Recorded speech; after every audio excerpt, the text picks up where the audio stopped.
Hello everyone, my name is Vivek Sharma and today we're gonna discuss about the most important issues of the day. आज हम majorly 5-6 articles को discuss करने वाले हैं. पहला article is related to environment. हम इसमें particularly बात करेंगे इंडोर एयर पोल्यूशन की. देन गवर्नमेंट स्कीम में प्रधानमंत्री विद्या लक्ष्मी स्कीम के बारे में we will be discussing from the programme's perspective. Then एक रिपोर्ट के बारे में we will be discussing about UNICEF state of world's children report 2024.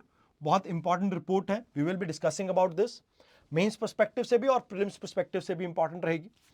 आज का एक इंटरनेशनल विजिट या इंटरनेशनल रिलेशन का टॉपिक रहेगा प्राइम मिनिस्टर की विजिट टू ग्वाना. तो we will be discussing about this.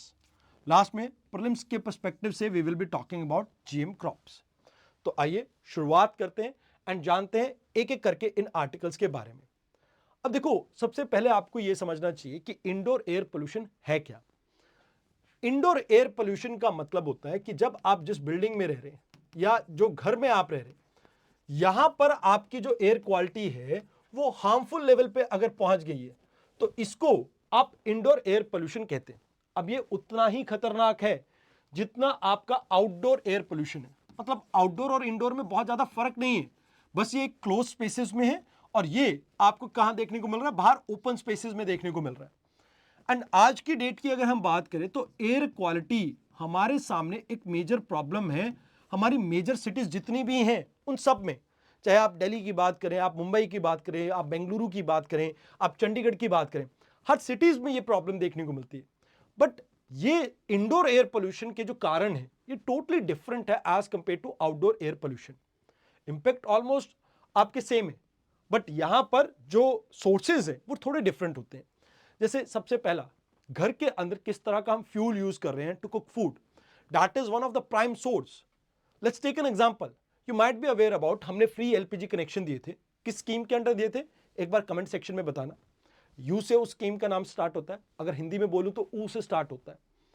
अब उस स्कीम के अंडर हमने फ्री एलपीजी कनेक्शन तो दिए, बट एलपीजी सिलेंडर्स की जो कॉस्ट है ओवर द टाइम बहुत ज्यादा इंक्रीज हुई, जिसकी वजह से लोग ट्रेडिशनल फ्यूल्स के ऊपर वापस आए, जैसे कोल, काउडंग एंड वुड. और इसकी वजह से इंडोर एयर पोल्यूशन कहीं ना कहीं इंक्रीज होता है. अगर देखें तो यहां पर आपकी कार्बन मोनोऑक्साइड जैसी हार्मफुल गैसेस तो निकलती हैं, कार्बन डाइऑक्साइड निकलती है, साथ के साथ पार्टिकुलेट मैटर, फ्लाई ऐश और बहुत सारी चीजें यहां पर निकलती है जो हेल्थ के ऊपर नेगेटिव कॉन्सिक्वेंसेस जनरेट करते हैं. फिर कई बार आप देखते हैं कि कुछ इलाकों में इलेक्ट्रिसिटी कनेक्शंस नहीं होते और घरों में हम कैंडल जलाते हैं.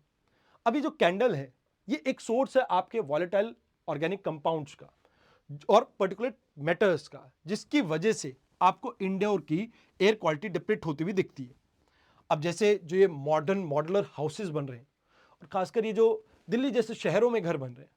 अब मैं आपको एक एग्जांपल देता हूं. दिल्ली में मैं एक सोसाइटी में रहता था, वहां पर स्टूडियो अपार्टमेंट्स होते थे. उस स्टूडियो अपार्टमेंट्स में खिड़कियां ओपन नहीं होती हैं.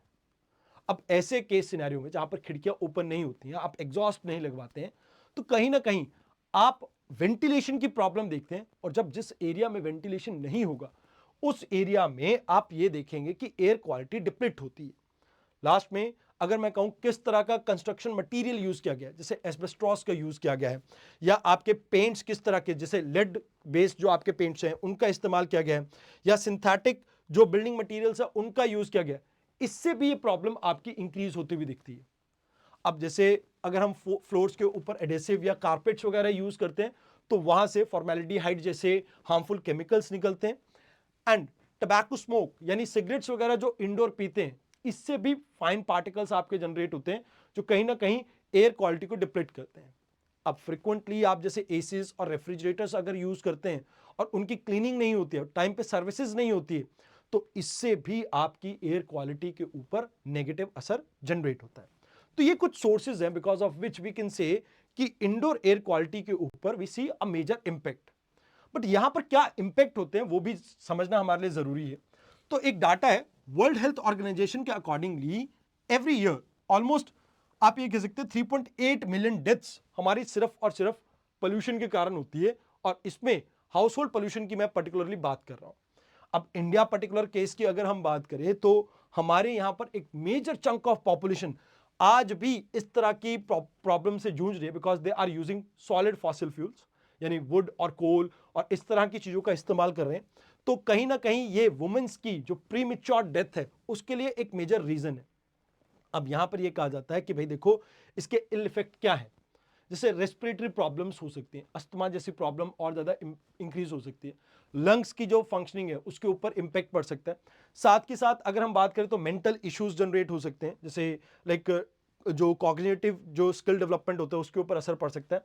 हार्ट से रिलेटेड प्रॉब्लम्स हो सकती है, हार्ट स्ट्रोक की प्रॉब्लम इंक्रीज हो सकती है, कैंसर की प्रॉब्लम तो है ही है, बट स्पेसिफिकली अगर हम बात करें तो वुमेन्स के लिए ये ज़्यादा आप ये कह सकते हैं प्रॉब्लमैटिक है, बिकॉज वुमेन्स वो हैं जो रसोई में काम करते हैं और जिनको रेगुलरली इन चीज़ों को इनकाउंटर करना पड़ता है। तो वुमेन से रिलेटेड कई बार आप देखते हैं कि इस तरह के केसेस आपके इंक्रीज हो सकते हैं। तो अब यहाँ पर क्या चीज़ें हैं जो आप प्रमोट कर सकते हैं, जैसे वेंटिलेशन इंप्रूव कीजिए। अब जैसे पुराने जो घर बने होते थे उनके ऊपर जो आप देखते थे तो रोशनदान वगैरह दिए जाते थे, जिससे घर के अंदर की वेंटिलेशन को हम इंप्रूव कर पाते थे। अब कहीं ना कहीं ये जो मॉडर्न डिज़ाइंस हैं इनमें ये चीज़ें कहीं ना कहीं निगलेक्ट की जाती हैं। तो हमें ये सोचना होगा कि कैसे हम बेटर वेंटिलेशन प्रोवाइड कर सकें। एंड इसके अलावा हमें आज की डेट में प्रॉब्लम यह है कि एयर प्योरीफायर हर कोई अफोर्ड नहीं कर सकता, तो उसे अफोर्डेबल बनाने की जरूरत है। एयर प्योरीफायर को हम प्रमोट कर सकते हैं। एंड कैसे एलपीजी कनेक्शंस को हम घर घर तो पहुंचा चुके हैं, बट इन एलपीजी सिलेंडर्स के रेट्स को हम इस तरह से मैनेज करें कि कुछ सस्ते दामों पे लोगों को या ईएमआई पे लोगों को ये मिल सके, और अवॉइड करना चाहिए टबैको स्मोक को घर के अंदर। तो लॉन्ग टर्म में क्या सोल्यूशन हो सकते हैं, ये तो शॉर्ट टर्म है। अवेयरनेस कैंपेन रन करने पड़ेंगे, आपको कहीं ना कहीं फोकस करना पड़ेगा क्लीन एनर्जी की तरफ ट्रांजिट करें। आपको अफोर्डेबल एयर प्योरीफायर के ऊपर तो फोकस करनी है, that's I have told you. And आपको एक बेटर मॉनिटरिंग सिस्टम को जनरेट करना पड़ेगा जिससे आप इस तरह की प्रॉब्लम को रियलिस्टिक मैनर में एड्रेस कर सकें, क्योंकि जब तक आपके पास डाटा नहीं है तब तक आप कोई कॉन्क्रीट स्टेप नहीं ले सकते, एंड विदाउट डाटा आप पॉलिसी भी नहीं डिजाइन कर सकते हैं। तो इन चीजों को लेके आपको पहले एक डाटा क्रिएट करना पड़ेगा ताकि एविडेंस बेस्ड अप्रोच आप ला सकें। नाउ नेक्स्ट थिंग इज प्रधानमंत्री विद्या लक्ष्मी स्कीम। अब विद्या लक्ष्मी स्कीम की अगर बात की जाए तो हायर एजुकेशन में जो मेरिटस स्टूडेंट है, यानी जो अच्छे स्टूडेंट है, उनको स्कॉलरशिप नहीं मिल पा रही है, बट स्टिल वो ऐसे हैं कि अगर उन्हें कोई लोन मिल जाए तो वो अपनी एजुकेशन को कंटिन्यू कर सकते हैं। जैसे मैं आपको एक एग्जांपल देता हूँ। रिसेंटली आई गेस झारखंड का ये केस था जहाँ पर एक स्टूडेंट था, उसका आईआईटी धनबाद में एडमिशन हुआ था, and because of some monetary constraint और कुछ टेक्निकल ग्लिच की वजह से उसका एडमिशन नहीं हो पाया था। बाद में सुप्रीम कोर्ट ने इस केस में इंटरवीन किया। तो ऐसे बहुत सारे होनहार स्टूडेंट्स हैं हमारे देश में जो एक्चुअल में मॉनिटरी कॉन्स्ट्रेंट के कारण कई बार एजुकेशन का फायदा नहीं उठा पाते हैं। तो यहां पर मैं ये कहूंगा कि भी देखो हमारा जो ये सेंट्रल सेक्टर स्कीम है इसमें फोकस है कि हम फाइनेंशियल सपोर्ट प्रोवाइड कर सके ऐसे ही मैरिट होल्डर स्टूडेंट्स के लिए, जहां पर कोलेटरल फ्री, गारंटी फ्री हम इनको लोन प्रोवाइड करेंगे। एंड इसमें बेनिफिट ये होगा कि जो हाई रैंकिंग इंस्टीट्यूशंस है, यानी नेशनल इंस्टीट्यूशनल रैंकिंग फ्रेमवर्क के अंडर टॉप 800 अराउंड आपके कॉलेजेस है, अगर इसमें बच्चे को एडमिशन मिलता है तो गवर्नमेंट उसमें बच्चे को इंटरेस्ट सबवेंशन प्रोवाइड करेगी। यानी क्या है कि एक्चुअल में फैमिली की इनकम 8 लाख से कम होनी चाहिए साल की, एंड साथ के साथ यहां पर आपकी स्टूडेंट को कोई और स्कॉलरशिप प्रोग्राम के अंडर कोई बेनिफिट नहीं मिलना चाहिए, तभी वो एलिजिबल होगा इस स्कीम के अंडर। अब मान लीजिए अगर उसको ये सब कुछ मिलता है तो उसे कोलैटरल फ्री हम लोन प्रोवाइड करेंगे, गारंटी फ्री, जिसमें 10 लाख तक की आप ये कह सकते हो कि लोन मिलेगा, एंड 3% का इंटरेस्ट सबवेंशन मिलेगा, जिससे 1 लाख स्टूडेंट्स को फायदा होगा। टोटल हमने इसमें 3600 करोड़ की इन्वेस्टमेंट करेंगे इन अपकमिंग 5-6 ईयर्स। तो ये चीज आपको याद रखनी है। एंड इसमें सिर्फ इंस्टीट्यूशनल फीस प्रोवाइड करेंगे और थोड़ा बहुत एडिशनल खर्चा, बाकी और कुछ नहीं इसमें कवर होगा। तो these are the things that you have to remember. Now let's talk about the next article. ये इंटरनेशनल रिलेशन से रिलेटेड है। रिसेंटली आपको पता होगा हमारे प्राइम मिनिस्टर गोयना के विजिट पे पहुंचे, एंड यहां पर इन्होंने एक मीटिंग अटेंड करी इंडिया एंड करिकॉम वाली। तो यहां पर इस ऑर्गेनाइजेशन को समझना हमारे लिए इंपॉर्टेंट है, and we have to understand कि क्या इस पूरी मीटिंग का हमारे लिए बेनिफिट रहा। देखिए अगर हम बात करें, जो गोयना है इसकी ऑलमोस्ट 40% पॉपुलेशन इंडियन डायस्पोरा की है। अगर इन टोटल अगर हम बात करें तो एक major chunk of population Indian है, तो जिसकी वजह से कल्चरल टाइज हमारे काफी स्ट्रांग है इनके साथ। तो यहाँ पर ये कहा जाता है कि भाई हम यहाँ इनके साथ अपने जो लाइक रिलेशंस हैं, खासकर जो इंडेंजर्ड लेबर्स को लेके अगर हम बात करें, तो इंडेंजर्ड लेबर्स जो थी, जो प्लांटेशन के लिए ब्रिटिशर्स लेके गए थे, इसकी वजह से इंडियन सोसाइटी यहाँ पर ग्रो करते हैं और इंडियन कल्चर को यहाँ पर सेलिब्रेट भी किया जाता है। जैसे दिवाली जैसे त्यौहार, होली जैसे त्यौहार भी यहाँ पर मनाए जाते हैं। तो इंडिया के साथ इनकी कनेक्टिविटी हिस्टोरिकल है।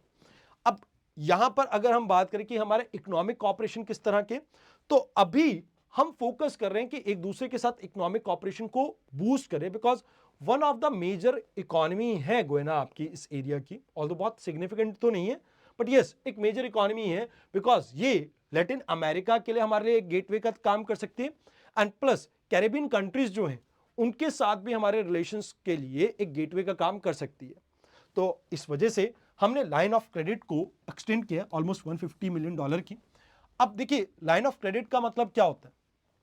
लाइन ऑफ क्रेडिट का मतलब होता है कि जैसे मान लीजिए मैंने आपको 10 लाख का लोन दिया, लाइन ऑफ क्रेडिट दिया, अब इसमें आपने 1 लाख इस महीने यूज किया, तो आपको 1 लाख के ऊपर ही इंटरेस्ट पे करना होगा। अगर अगले महीने आपने 5 लाख यूज किए, तो टोटल 6 लाख के ऊपर ही आपको इंटरेस्ट पे करना होगा नेक्स्ट मंथ। तो मतलब जितना आप पैसा यूज करोगे उतने पे ही इंटरेस्ट पे करना है, सब पे इंटरेस्ट पे करने की जरूरत नहीं है।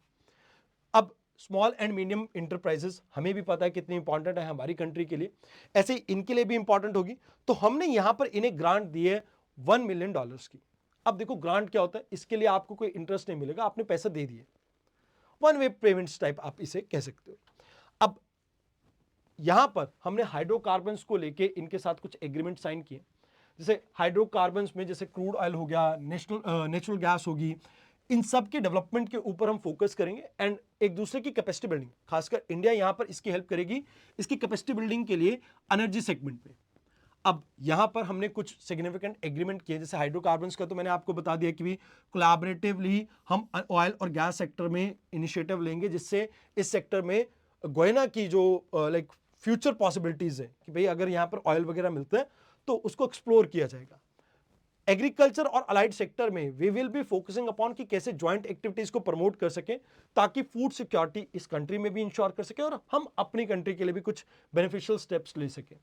देन यहां पर फार्मास्यूटिकल इंडस्ट्री की बात करें, तो जैसे कोविड-19 के टाइम पे हम पहली ऐसी कंट्री थे जिन्होंने इन्हें मेडिसिन प्रोवाइड की थी। तो यहां पर सेम चीज को हम आगे और इंश्योर करना चाह रहे हैं। हम चाह रहे हैं जन औषधि स्कीम के अंडर हम इन कंट्रीज के साथ अपने जैसे अफोर्डेबल मेडिसिन का जो प्रोजेक्ट है इनके अंदर भी इंप्लीमेंट करके इन्हें अफोर्डेबल मेडिसिन को इंश्योर कर सके। देन डिजिटल पेमेंट, क्योंकि देखो गोयना में एक बड़ी प्रॉब्लम है कि बैंकिंग सिस्टम बहुत दुरुस्त नहीं है, तो इस वजह से यूनिफाइड जो हमारा पेमेंट इंटरफेस है हम इसको यहाँ पर यूपीआई को इनके साथ शेयर कर रहे हैं ताकि फाइनेंशियल इंक्लूजन को हम प्रमोट कर सकें। डिफेंस सेगमेंट में राष्ट्रीय रक्षा यूनिवर्सिटी और गोयना की नेशनल डिफेंस इंस्टीट्यूट आपस में एक एग्रीमेंट साइन करेंगे। देन ब्रॉडकास्ट के अंदर अगर हम बात करें तो कल्चरल और एजुकेशनल प्रोग्राम के अंदर हम फोकस करेंगे कि प्रसार भारती मिलके इनके साथ कहीं ना कहीं और बेटर वे में कनेक्ट करें। तो दीज आर द थिंग्स जो आपको यहां पे याद रखनी है अबाउट दिस विजन। अब पर्टिकुलरली इस ऑर्गेनाइजेशन के बारे में बात कर लेते हैं, कैरिकॉम। कैरिकॉम मतलब कैरेबियन कम्युनिटी, बेसिकली 1973 में इसे स्टैब्लिश किया गया था बाय ट्रीटी ऑफ चैगोरामस। अगर बात की जाए ये एक इंटर गवर्नमेंटल ऑर्गेनाइजेशन है जिसमें 15 कंट्रीज मेंबर हैं। मेंबर कंट्रीज के नाम बहुत ज्यादा इंपॉर्टेंट नहीं है, गोयना है, जैसे हेती है, जैसे कैरिबियन आइलैंड की, जैसे और बाकी सारी जो कंट्रीज है वो भी सारी आ जाती है इसमें, कैरिबियन सी के आसपास की जो कंट्रीज है। देन यहां पर ये क्या कर रहा है, आपस में इकोनॉमिक पार्टनरशिप को इंटीग्रेट करने की कोशिश है, कॉपरेशन, पॉलिसी, कोऑर्डिनेशन, इन चीजों के ऊपर फोकस है ताकि एक कोलैबोरेटिव अप्रोच रख सके डेवलपमेंट को लेके, इंश्योर कर सके इन सभी कंट्रीज के लोगों की वेलबींग को। तो मेजर फोकस अभी हमारा क्या होना चाहिए, क्या वे फॉरवर्ड है इसमें, तो याद रखना कि ट्रेड और इन्वेस्टमेंट को स्ट्रेंथन करने के ऊपर हमारा फोकस है। डिजिटल डिप्लोमेसी यानी जैसे यूपीआई हो गया, इंडियन स्टैक सॉल्यूशंस हो गया, हम इन सब को वर्ल्ड ओवर प्रमोट करने की कोशिश कर रहे हैं ताकि ज़्यादा से ज़्यादा कंट्रीज के साथ हम अपनी एक्सपर्टीज को शेयर करके उनके साथ अपने बॉन्ड्स को और ज़्यादा स्मूथ और बेटर कर सके। देन यहाँ पर डिफेंस कॉपरेशन में मरीन टाइम सिक्योरिटी एक मेजर डोमेन हमेशा से रहा है। उसके अलावा हम काउंटर पायरेसी और ऐसी चीज़ों के ऊपर भी फोकस कर रहे हैं। कल्चरल एक्सचेंज में पीपल टू पीपल कनेक्टिविटी को इंप्रूव करेंगे, बूस्ट करेंगे, ताकि एक दूसरे के साथ हमारे जो रिलेशंस हैं वो और बेटर हो सके। तो यहां पर इस आर्टिकल में you need to know this much about. अब बात करते हैं अगले आर्टिकल की, दैट इज जहां पर यूनिसेफ की हम रिपोर्ट की बात करेंगे। अब देखो यूनिसेफ की इस रिपोर्ट में बहुत अमेजिंग फैक्ट्स के बारे में बताया गया है। अब ये फैक्ट्स कहीं ना कहीं जीएस पेपर 2 में सोसाइटी टॉपिक में वर्नेबल सेक्शन में आप यूज कर सकते हैं, एंड इवन ये प्रीलिम्स में भी आपको पूछे जा सकते हैं। अब जैसे यहां पर एक रिपोर्ट पब्लिश हुई, इस रिपोर्ट में कहा गया कि देखो अगर आप देखें तो जो डेमोग्राफी है वो चेंज हो रही है। अब डेमोग्राफी जो चेंज हो रही है उसमें आपको कई सारी चीजें देखने को मिल रही हैं, बट फिलहाल के लिए जो लॉन्ग टर्म इफेक्ट है डेमोग्राफी का एनवायरमेंट और टेक्नोलॉजी की वजह से, उसको यहां पर स्टडी किया गया है। मतलब डेमोग्राफी पे किस तरह का इंपैक्ट पड़ेगा आपके एनवायरमेंट यानी क्लाइमेट चेंज का और टेक्नोलॉजी का, इसको यहां पर कहीं ना कहीं आप ये कह सकते हो कि जज किया गया है। तो यहां पर चिल्ड्रन सेंट्रिक पॉलिसीज को कहीं ना कहीं और ज़्यादा हाईलाइट करने की बात की गई है कि भाई आप इनको प्रमोट कीजिए, एंड कहा गया है कि भाई आप कहीं ना कहीं और ज़्यादा अवेयरनेस जनरेट कीजिए कि चाइल्ड हेल्थ को लेके एंड इवन चाइल्ड एजुकेशन और चाइल्ड राइट को लेके। तो ये रिपोर्ट यूनिसेफ ने आपकी प्रोड्यूस की है और इसको आप कहते हैं state of world child report 2024 इसको नाम दिया गया। अब ये इसका एनुअल प्रोग्राम है जहां पर अभी इसका फोकस क्या है, triple force of demographic change, planetary crisis and frontier technology. तो इन सभी चीजों को कोलैबोरेटिवली इन्होंने कहा है कि भाई हम जज करेंगे 2050 तक बच्चों के ऊपर क्या इंपैक्ट रहेगा। तो कहते हैं सबसे पहले प्लानिटरी क्राइसिस यानी क्लाइमेट चेंज का क्या इंपैक्ट है। कहते हैं 1 बिलियन बच्चे हमारे ऐसे हैं जो हाई रिस्क क्लाइमेटिक कंडीशंस में रहते हैं, मतलब वो एरियाज में जहां पर क्लाइमेट चेंज के जो इंपैक्ट हैं फार फेच है, बहुत बड़े हैं। एंड यहां पर मेजॉरिटी अगर हम बात करें 2050 तक जो बच्चे साउथ एशिया और सब सहारन अफ्रीकन कंट्रीज में होंगे, वो ऐसे एरिया में रह रहे होंगे जहां पर सीवियर क्लाइमेट क्राइसिस आपको देखने को मिल सकते हैं।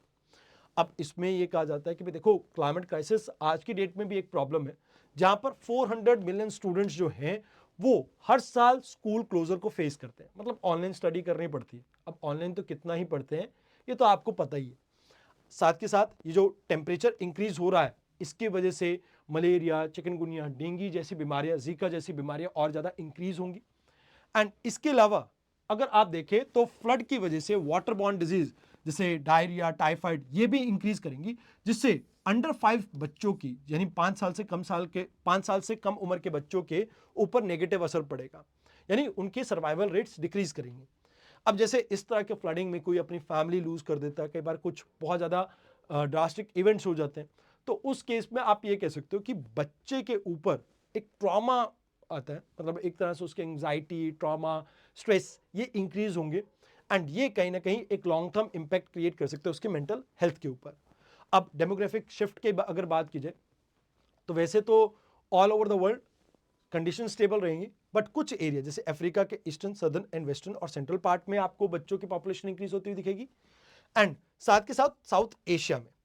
अब यहां पर पहले ही आपको बहुत सारे स्टूडेंट्स मतलब बच्चों की जो राइट्स हैं उनको लेके चैलेंजेस देखने को मिलते हैं, एंड प्लस अभी तो प्रॉब्लम ये कि क्लाइमेट चेंज के कारण इंपैक्ट भी इनके ऊपर ज़्यादा पड़ेगा।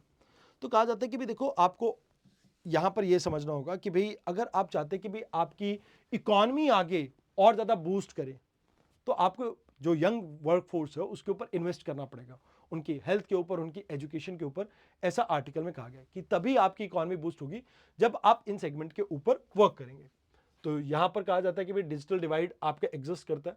हाई इनकम कंट्री में लगभग 95% लोगों के पास फोन है, बट लो इनकम कंट्री में ये रिलेटिवली 1/4 पॉपुलेशन के पास है। तो डिजिटल डिवाइड आपका इंक्रीज होगा अगर जैसे हम फ्यूचर में टेक्नोलॉजी की तरफ मूव करते हैं।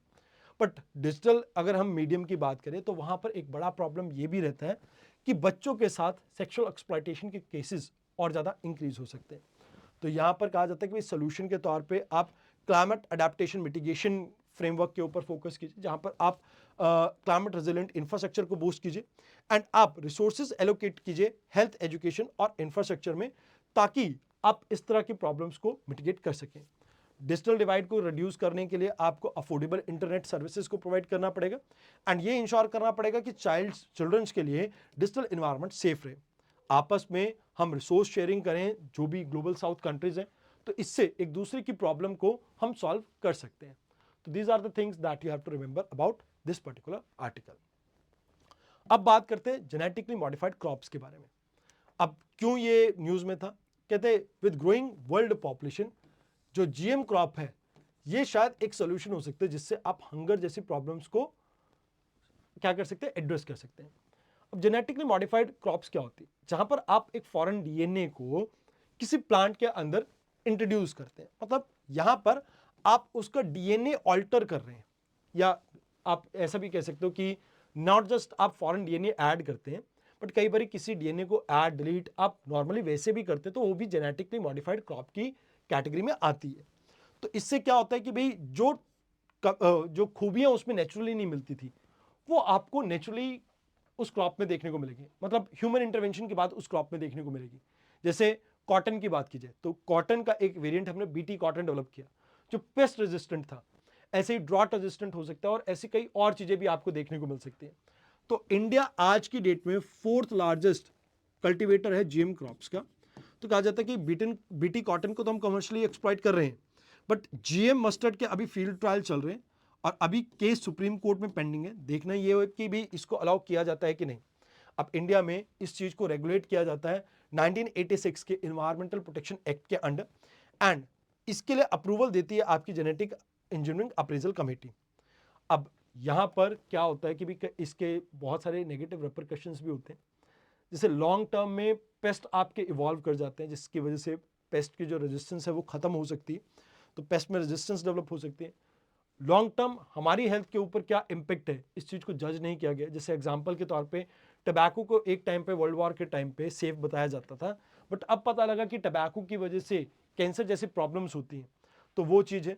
और कई बार आपको ये भी प्रॉब्लम देखने को मिलती है कि जो कंपनीज होती हैं जैसे जो इन पूरे बीज को बनाती है, सीड्स को बनाती है, वो भी अपनी मोनोपोली को एक्सप्लॉइट मतलब यूज करती है ताकि एग्रीकल्चर में जो फार्मर्स इन्वॉल्व हैं इस तरह की क्रॉप्स में उनको एक्सप्लॉइट किया जा सके। तो these are the things that you have to remember. अगर आपको वीडियो अच्छी लगी हो तो लाइक और शेयर अपने दोस्तों के साथ जरूर करना। तो आज की वीडियो में इतना ही, धन्यवाद।